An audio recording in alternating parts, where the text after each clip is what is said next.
Bonjour, aujourd'hui et demain, nous voulons parler du pardon. Aujourd'hui, le pardon que l'on reçoit, demain, le pardon que l'on donne. Alors, vous savez, avec les émissions qui sont diffusées sur YouTube, parfois c'est intéressant, et c'est très régulièrement intéressant de regarder un peu le nombre de vues selon certains sujets. Malheureusement, il y a des sujets qui n'intéressent pas ou presque peu, et pourtant qui sont importants. Par exemple, le Seigneur Jésus nous a dit de prier pour qu'il envoie des ouvriers dans la moisson. Et quand on fait des émissions sur ce sujet, eh bien, ce sont parmi les émissions les moins vues. Les moins vues, pareil, lorsque nous prions pour l'Église, et pourtant, combien l'Église est dans le cœur de Dieu. Et eh bien, avec ces deux sujets, celui qu'on reçoit, le pardon que l'on reçoit, et le pardon que l'on donne, ce qui va se passer sur YouTube à l'avance, c'est que l'émission sur le pardon que l'on reçoit va être certainement plus écoutée que celui que l'on donne. Mais je prie que cela soit différent pour cette série, en tout cas que vous puissiez, vous, non seulement pouvoir écouter aujourd'hui cette émission, le pardon que l'on reçoit et on aime recevoir le pardon, mais aussi demain, le pardon que l'on donne. Alors je vous encourage aussi à être là, donc demain dans Prière Inspirée. Je veux partager un témoignage avec vous qui nous vient de Côte d'Ivoire. C'est Jacqueline qui écrit « Je rends grâce à Dieu pour la guérison de mes deux genoux. En effet, j'ai suivi à plusieurs reprises les prières inspirées avec le pasteur Jérémie, et lors des prières de guérison, j'ai été guéri de mes genoux douloureux qui me coûtaient 49 000 francs par mois en médicaments. Je portais des genouillères pour les deux genoux et le médecin m'avait dit que le traitement était à vie. Cependant, grâce à Dieu, cela fait maintenant 5 mois que je n'ai plus besoin d'acheter de médicaments et je n'ai plus de douleur aux genoux. Je bénis le nom de Dieu qui agit puissamment par l'intermédiaire de cette émission. Que le Seigneur, que Dieu vous bénisse. Merci Jacqueline, et je prie que si vous aussi vous avez des problèmes, des douleurs aux genoux ou dans vos jambes, que ce soit arthrite, arthrose ou autre douleur, que la puissance du Seigneur Jésus-Christ vienne maintenant dans votre corps pour vous libérer entièrement. Hier, nous avons prié pour les problèmes de vue et d'audition, et que de la même manière, si vous avez du mal à vous déplacer, si vous avez du mal donc à vous lever facilement, à vous mouvoir, que la puissance du Seigneur vienne sur vous maintenant dans le nom de Jésus-Christ. Amen. Alors pour moi aujourd'hui, c'est à nouveau une joie de recevoir le pasteur Philippe Bach. Pasteur Philippe, merci d'être là, vraiment. Merci de nous honorer, comme tu l'as dit, de ta présence avec ton épouse qui est là. Et c'est une véritable joie pour moi. Le pasteur Philippe a été vraiment extrêmement marquant dans ma vie personnelle, dans ma vie spirituelle, dans ma préparation aussi au ministère que le Seigneur allait me donner.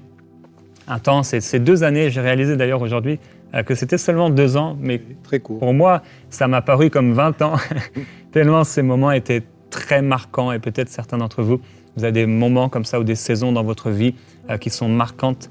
Et voilà, le pasteur Philippe a aussi été celui qui m'a marié. J'ai montré une photo hier, mais peut-être pour ceux qui n'ont pas pu regarder l'émission. Voilà, donc notre mariage, c'était il y a 20 ans, exactement 20 ans et peut-être 2 mois que vous nous avez mariés. C'était un moment bien sûr particulier, et grâce à Dieu, on est resté fidèles au Seigneur. Alors je vais te laisser la place. Je crois que tu as 40 ans de ministère, un peu plus de 40 ans de ministère. Oui. Wow. Par la grâce de Dieu. Ministère éprouvé et fidèle. Alors, je te laisse la parole. Voilà, merci Jérémie, et que de bons souvenirs quand on voit ces photos. On se dit, le Seigneur a été bon, il nous a gardés pendant toutes ces années, et il a utilisé ces jeunes afin que le nom du Seigneur soit connu, et bien mieux connu par un plus grand nombre. À Dieu seul soit toute la gloire. Sur la photo, il y avait donc une jeune fille qui se mariait, Annabelle, et eh bien, on a eu la joie de la baptiser par immersion. Cela veut dire qu'elle a expérimenté aussi dans sa vie dont nous allons parler maintenant, la joie du pardon, le fait de recevoir le pardon, celui qu'on reçoit. Et Annabelle a connu ce moment de bonheur dans sa joie, et lorsque nous l'avons baptisée par immersion, en signe de sa foi en Jésus-Christ, en signe de cette conviction de péché qui l'a amenée à confesser à Dieu ce qu'était sa vie, et bien en même temps, elle a connu ce bonheur extraordinaire, cette joie céleste du Seigneur qui lui a dit « Tes péchés sont pardonnés ». Et chers amis bien-aimés, c'est ce que nous désirons pour vous aujourd'hui, demain et les autres jours de votre vie, que toujours il y ait une intervention de Dieu dans votre cœur, que vous sachiez que le pardon de Dieu est pour vous et qu'il est en abondance auprès de Dieu pour chacun et chacune. Le pardon, celui que l'on reçoit. Seigneur, enseigne-nous. Nous l'avons dit hier. Et le Seigneur Jésus, c'est une des leçons qu'il a apportées auprès de ses disciples, c'est la question de ce pardon que l'on peut recevoir de la part de Dieu, que le Seigneur désire vraiment nous donner. Vous le savez, chers amis, Jésus-Christ est venu dans ce monde. Il a béni les hommes et les femmes, les enfants qui étaient là en son temps auprès de lui, mais il est allé jusqu'à la croix. Et sur la croix du Calvaire, il s'est chargé de nos péchés. Le prophète Ésaïe l'a annoncé d'avance, il a pris sur lui nos péchés. Il a pris sur lui la condamnation qui devait tomber sur nous. Et c'est sur lui que tout cela est venu. Et l'Écriture nous dira qu'il a fait la purification de nos péchés, de vos péchés, afin que vous puissiez goûter à la joie du pardon de Dieu, ce pardon pour lequel Christ a donné sa vie. C'est là le fondement même de ce message qu'on appelle le pardon divin, le pardon de Dieu, celui que Dieu veut que nous recevions et celui que Dieu veut que nous puissions donner, et cela nous le verrons demain. Alors, chers amis, nous allons parler ce soir, du moins aujourd'hui, nous allons parler de David. Vous connaissez certainement l'expérience de David si particulière. Savez-vous que suite à cette épreuve si douloureuse pour lui, l'adultère, le fait de mettre à mort un homme innocent, il a connu une profonde détresse intérieure. Il a été saisi d'une conviction de péché qui a travaillé son être intérieur pendant des jours et des jours. Et suite à cela, il a écrit 2 psaumes, il a composé 2 cantiques pour raconter et dire de quelle manière Dieu est intervenu dans sa vie pour lui accorder le pardon. S'il en est un qui a obtenu le pardon, qu'il a reçu et qui a accepté vraiment toutes les conséquences aussi de ce pardon dans sa vie pour le relever, le restaurer, lui redonner une dignité, un avenir, de l'espérance, un service, c'est bien David, le roi David.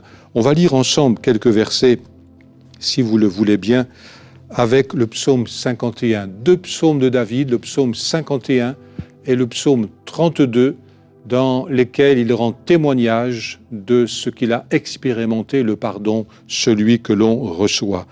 Je lis pour vous ces quelques versets. « Ô Dieu, aie pitié de moi dans ta bonté, selon ta grande miséricorde, efface mes transgressions. Ô Dieu, aie pitié de moi. » Un peu plus loin, il renouvelle cette prière. « Ô Dieu, crée en moi un cœur pur, renouvelle en moi un esprit bien disposé. » Et il le dit encore une autre fois, « Ô Dieu, tu ne dédaignes pas un cœur brisé et contrit. » Le fait de s'exprimer en disant « Ô Dieu » marque ce cœur, cette aspiration, ce soupir vers Dieu. Seigneur, oui, j'ai péché. Seigneur, ma vie n'a pas été à la hauteur de ce que tu aurais désiré. Même si tu me dis que j'ai un cœur selon toi, eh bien, ce cœur, je l'ai blessé, ce cœur, je l'ai sali par mon péché. Mais je sais une chose, c'est qu'auprès de toi se trouve le pardon. Alors, ô Dieu, étends ta main. Ô Dieu, lave-moi entièrement, purifie-moi entièrement, transforme ma vie intérieure, change mon cœur, donne-moi un cœur nouveau. Ô Dieu, crée en moi un cœur pur. Et dans le fait de recevoir le pardon, il y a toute cette dimension d'une transformation qui vient, d'une purification qui est donnée, d'une restauration qui se fait, afin que celui ou celle qui a été ainsi blessé par le péché qui a été le sien puisse être guéri. D'ailleurs, on note dans les évangiles que souvent la relation entre guérison et pardon est associée. Nous la retrouvons fréquemment. Tes péchés sont pardonnés. Et puis après, il y a le miracle, la guérison. Alors, chers amis et bien-aimés, prenez conscience que le pardon est une vérité fondamentale dans la foi, pour votre foi dans la vie de tous et de toutes. David s'exprime, il parle à Dieu, il ouvre son cœur devant Dieu. Garder une culpabilité, c'est quelque chose qui vous rend malade. Avant de recevoir ainsi le pardon, David était comme sous l'oppression, il était comme malade, il était comme meurtri au plus profond de lui-même. La culpabilité, c'est quelque chose de terrible, qui peut ronger une vie, qui vous a détruit déjà, qui vous a maltraité, qui vous a abîmé profondément. Ne restez pas et ne restez jamais avec une culpabilité qui vous renferme en vous-même, qui vous détruit intérieurement. Mais comme David, prenez courage. Il a osé se tenir devant Dieu. Il a osé confesser son péché à Dieu. Il a su se tourner vers celui seul qui pouvait le libérer des angoisses qui étaient en lui-même. Et il a obtenu de la part de Dieu cette grâce. C'est vraiment la grâce de Dieu qu'il a obtenue. Il aurait dû subir les conséquences de ses fautes, mais la grâce de Dieu est survenue dans sa vie. Elle l'est pour vous en Jésus-Christ de Nazareth. Elle l'est pour chacun de nous, même nous et vous qui avez déjà fait l'expérience de la foi en Jésus-Christ, qui avez déjà donné votre vie à Christ le Seigneur. Après des années de conversion, malheureusement, il arrive parfois de tomber, mais le Seigneur est toujours le même. Il est écrit dans l'Écriture, 1 Jean 1,7, « Le sang de Jésus, son Fils, nous purifie de tout péché. » Je me souviens de cette bien-aimée qui s'appelait Yvette dans notre assemblée, dans une des assemblées que nous avons servies. Et elle était là dimanche après dimanche, semaine après semaine, dans les diverses réunions de l'Église et surtout le dimanche, mais toujours avec les yeux baissés. Elle avait toujours ce comportement de quelqu'un qui vit comme sous un joug, comme avec un sentiment d'indignité qui l'accompagnait continuellement. Alors j'ai pu parler avec elle, j'ai pu l'entretenir, mais rien n'y faisait. Elle me disait continuellement, mais je me sens tellement indigne du Seigneur. Lui, il a donné sa vie pour moi, lui, il a tout accompli. Il est grand, il est beau, mais moi, je suis si indigne de lui. Et un dimanche matin, j'ai eu à cœur de prêcher ce texte de 1 Jean 1,7, « Le sang de Jésus, son Fils, nous purifie de tout péché ». Et je l'ai particulièrement développé sur la valeur, les vertus du sang précieux de Jésus-Christ, non pas comme magique, mais comme étant le fruit de l'œuvre de Christ à la croix du Calvaire. Et on a pu mettre ensemble avec l'Église en avant cette valeur extraordinaire pour nous croyants, cette certitude que dans le sang de Jésus, nous avions vraiment la purification de nos péchés. Ce n'était pas simplement un leurre, ce n'était pas simplement une vision passagère, mais c'était une réalité profonde que le Saint-Esprit vient appliquer dans nos cœurs. Tes péchés sont pardonnés. Et quand David a entendu pour lui-même cette affirmation, mais tu es pardonné, alors son être entier s'est relevé. Et il a pu de nouveau se présenter devant Dieu, il a pu de nouveau se présenter devant son peuple, il a pu de nouveau accomplir le service qui était le sien, il a pu de nouveau être inspiré par le Saint-Esprit pour écrire les psaumes qui sont les siens et nous bénir ainsi encore aujourd'hui. Et Yvette, ayant entendu ce message, s'est simplement laissée gagner par cette parole. Et je l'ai revue la semaine d'après, elle me disait, son visage n'était plus le même, son visage avait changé. Et je lui dis, mais Yvette, que s'est-il passé dans votre vie ? Elle m'a dit, mais le texte de 1 Jean 1,7, je ne l'avais jamais compris. Mais après la prédication et pendant la prédication, je ne sais pas ce qui s'est passé, mais le Saint-Esprit m'a révélé toute la valeur, toute l'étendue du sacrifice, de la croix, de la grâce aussi de Dieu manifestée en Jésus-Christ. Et tout d'un coup, mon cœur s'est ouvert, mes yeux se sont ouverts, mon esprit a été éclairé et mon visage s'est mis à rayonner de bonheur. Et maintenant, je peux lever la tête et contempler mon Seigneur parce que je sais qui il est et ce qu'il a fait pour moi. Le pardon, celui que l'on reçoit, va transformer votre vie, va bouleverser. Quand on tourne les regards vers le Seigneur, on est rayonnant de joie. Il y a plus de joie dans le ciel pour un seul pécheur qui se repent que pour tous ceux qui restent avec la pensée d'être propre juste, d'être suffisamment bien devant le Seigneur. Mais chaque fois qu'il y a une prière de repentance, chaque fois qu'il y a une confession d'un péché, chaque fois qu'il y a un désir saint de restaurer une relation vraie avec notre Père Céleste par Jésus-Christ et son sang précieux, eh bien, chaque fois, le Saint-Esprit applique et vient communiquer et à la fois le pardon, la certitude du pardon, et en même temps vient relever la dignité, vient relever le visage. Et s'il y a de la joie dans le ciel, il y a de la joie dans le cœur de celui qui a reçu le pardon de Dieu. Un jour, j'ai reçu ce bonheur, un jour, j'ai reçu cette joie. Elle est également pour vous, chers amis et bien-aimés. Que devez-vous faire pour recevoir ainsi le pardon? Simplement ce que David a fait, simplement ce que j'ai dû faire un jour, simplement ce que Yvette a dû faire également, même si elle était chrétienne depuis bien longtemps, c'est d'écouter la parole de Dieu, de laisser la vérité concernant la personne de Jésus-Christ, la saisir, vous permettre ainsi de contempler l'œuvre excellente, la seule suffisante, et la certitude qui vous est donnée de recevoir le pardon des péchés.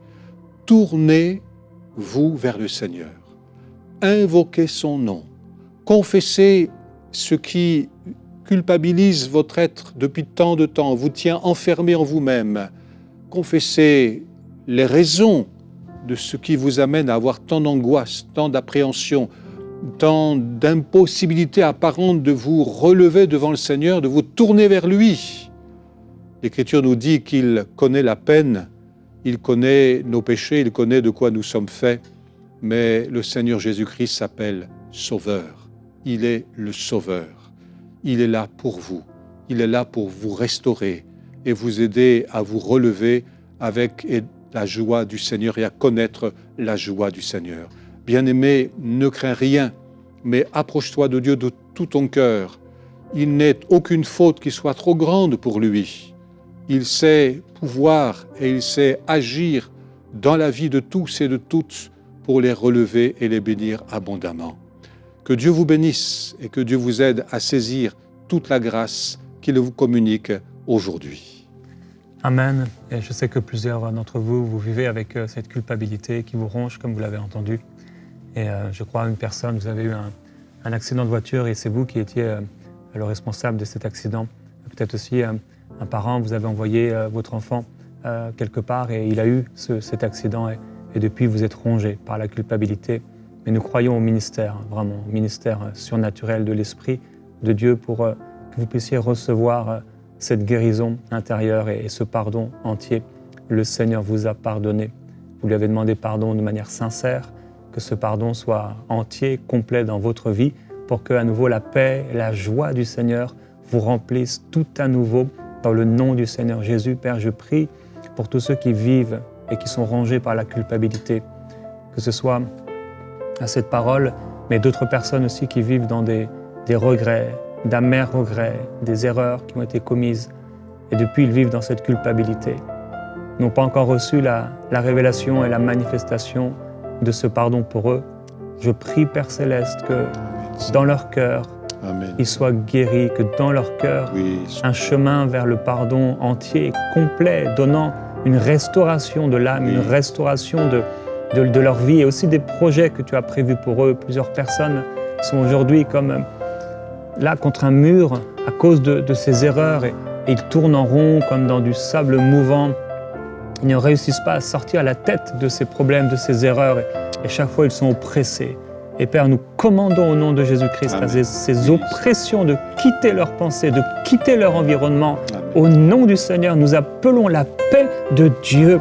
Tu as promis dans ta parole que Seigneur, si nous t'invoquons et si nous te demandons sincèrement pardon pour nos péchés, tu es l'avocat fidèle auprès du Père pour nous pardonner, pour nous justifier et pour nous réconcilier avec Dieu le Père. Seigneur, merci parce que ce n'est pas notre œuvre, mais c'est ton œuvre, c'est l'œuvre de la croix. Et nous appelons l'œuvre de la croix et nous appelons la puissance du sang de Jésus-Christ, de cette œuvre salvatrice qui sauve, de cette œuvre de pardon dans la vie de cette personne aujourd'hui.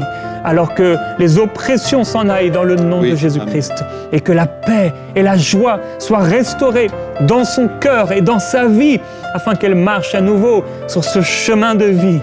et qu'elle aille dans ces verts pâturages. Tu l'as promis, Seigneur, pour elle, tu l'as promis pour lui, que ce soit son partage à partir d'aujourd'hui.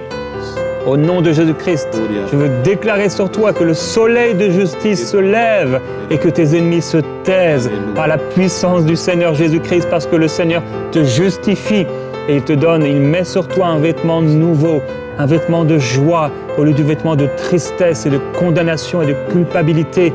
Dans le nom de Jésus-Christ, tu vas voir, les louanges vont à nouveau être dans ta bouche, dans ton cœur. Ne garde pas ces louanges, mais proclame-les. Chante le Seigneur, chante-le de tout ton cœur et loue-le de tout ton cœur. Amen. Amen. Seigneur, il est une joie céleste que tu accordes à tous ceux et à toutes celles qui se tournent vers toi. Une joie qui ne dépend pas de ce que nous sommes, mais qui vient de toi quand tu dis à quelqu'un « tes péchés sont pardonnés ». Et Seigneur, ce bonheur, il découle de la croix. Lorsque toi, le Seigneur Jésus, tu as donné ta vie pour nous, c'est quelque chose qui vient du cœur de Dieu. Oh bien-aimé, le pardon, c'est vraiment le cœur de Dieu pour ta vie. C'est ce que Dieu veut pour ta vie. Il y a eu des oppressions sur toi parce que tu as touché à des choses occultes. Mais le Seigneur, si simplement tu oses confesser son nom et confesser le sang précieux qui est le sien, eh bien tu verras que ces oppressions vont s'en aller au nom de Jésus, parce qu'il est le Seigneur et le fidèle. Oui, tout ce à quoi tu as goûté, de la même manière, le Seigneur t'en délivre. Le pardon, c'est la certitude, c'est que nos cœurs sont libérés de tout ce qui nous liait. Alors nous délions quelqu'un aujourd'hui au nom de Jésus. Nous vous délions de ce poids, nous vous délions de ces liens infernaux. Nous vous amenons ainsi à la vie par la grâce et le sang précieux de Jésus. Il vous suffit d'invoquer son nom. Quiconque invoquera le nom de Jésus sera sauvé. Amen. Père, étends ta main et touche ces bien-aimés et fais-les vivre de cette vie qui résulte de ce pardon de Dieu. Amen. Amen. Il y a une personne, vous avez des herpès. Je ne sais pas si ça va et ça revient. En tout cas, c'est là dans votre vie parce que vous êtes avec cette culpabilité, cette condamnation. Et alors que vous, aujourd'hui, vous recevez le pardon du Seigneur, ces herpès vont partir, ils vont vous quitter. Oui, et je veux proclamer la guérison de cela, de ces herpès, dans le nom de Jésus-Christ, alors que vous êtes pardonnés. Nous déclarons cette parole de pardon et de réconciliation avec le Père, de restauration. Ces herpès vous quittent dans le nom de Jésus-Christ et vous êtes assainis, vous êtes purifiés par la parole du Seigneur, comme une eau vivifiante qui vivifie et qui guérit et qui restaure, qui assainit. Vous êtes purifiés dans le nom du Seigneur Jésus-Christ. C'est vrai, Seigneur, que dans tes meurtrissures, il y a le sang qui a été répandu pour la purification de nos péchés. Mais il y a aussi ces blessures qui ont été données pour la guérison, pardon et guérison. Seigneur, tu nous l'as révélé dans l'Évangile, par ta vie, par ton ministère. Tu l'as révélé, Seigneur, que les deux choses étaient fondamentalement liées ensemble. Alors tu opères à la fois ce pardon dans la vie de ces bien-aimés et tu opères un miracle étonnant, surprenant. Ce qui semble impossible, ce qui semblait impossible depuis bien des années, voici que maintenant, en effet, parce que le pardon est passé là, eh bien, il y a ce miracle. Oh oui, crois-le, croyez-le, invoquez son nom, c'est là la grâce de Dieu, grâce incomparable. Oui, Jésus est la grâce de Dieu manifestée. Alléluia. Soyez bénis, soyez bénis. Merci Seigneur. Tu es bon Seigneur Jésus-Christ. Père, je te remercie parce qu'aujourd'hui, quelqu'un reçoit le pardon de ses péchés. Quelqu'un aujourd'hui reçoit une vie nouvelle par ta grâce. Seigneur Jésus, merci. Tu es bon Seigneur. Si vous entendez, alors que vous êtes là aujourd'hui, depuis le début de cette émission ou en cours, et votre cœur est touché, et vous voulez recevoir le pardon de vos péchés, ce pardon est disponible pour vous. Je ne sais pas, peut-être, est-ce que tu voudrais accompagner ces personnes à recevoir le pardon dans une prière ou un encouragement? il est simple, si simple d'invoquer le nom du Seigneur. Dire Jésus, Jésus, pardonne-moi. Et vous pouvez prier en même temps cette prière. Seigneur Jésus, pardonne-moi. Tu sais ma faiblesse, tu sais mon comportement coupable, tu sais ce qui m'opprime, tu sais ce à quoi j'ai goûté et touché et qui est interdit. Seigneur, je mets cela devant toi, je dépose cela devant toi. Dites-lui, mais je n'en peux plus, Seigneur, je n'en peux plus. Et voici ce qu'il apporte, voici ce qu'il fait, c'est qu'il vous apporte sa grâce, il vous communique sa paix. Soyez pardonnés au nom de Jésus, invoquez son nom et recevez la grâce et le pardon de vos péchés. Dites, répétez ce verset de l'Écriture, le sang de Jésus, son Fils, me purifie de tout péché. Le sang de Jésus, son Fils bien-aimé, c'est vous qu'il purifie. C'est à vous qu'il accorde le pardon. Le sang de Jésus, son Fils, me purifie de tout péché. À lui la gloire et la louange. Amen. Quand le pasteur Philippe rappelait le baptême d'Annabelle, je sentais dans mon cœur plusieurs personnes vous résister avec ce baptême et certains même vous refusez de passer par les eaux du baptême. Je ne sais pas quelle est votre condition par rapport à l'Église d'une manière générale, peut-être une rébellion, peut-être une blessure, mais le Seigneur vous appelle à passer par ce baptême. Et je veux vous encourager à pouvoir obéir simplement à l'instruction du Seigneur Jésus-Christ. Notre vie sur la terre, ce n'est pas selon comment on pense, comment on imagine les choses, mais on doit se soumettre à sa parole, aux instructions du Seigneur Jésus-Christ. Et dans votre cœur, vous savez que vous devez passer par ce baptême. Si vous appartenez au Seigneur Jésus-Christ, faites-vous baptiser d'eau. Rejoignez une église locale si vous n'en avez pas. Il y a une église quelque part. Les églises ne sont pas parfaites, mais il y a un endroit pour vous, une bergerie. Vous allez pouvoir aussi passer par ces eaux du baptême pour votre bien.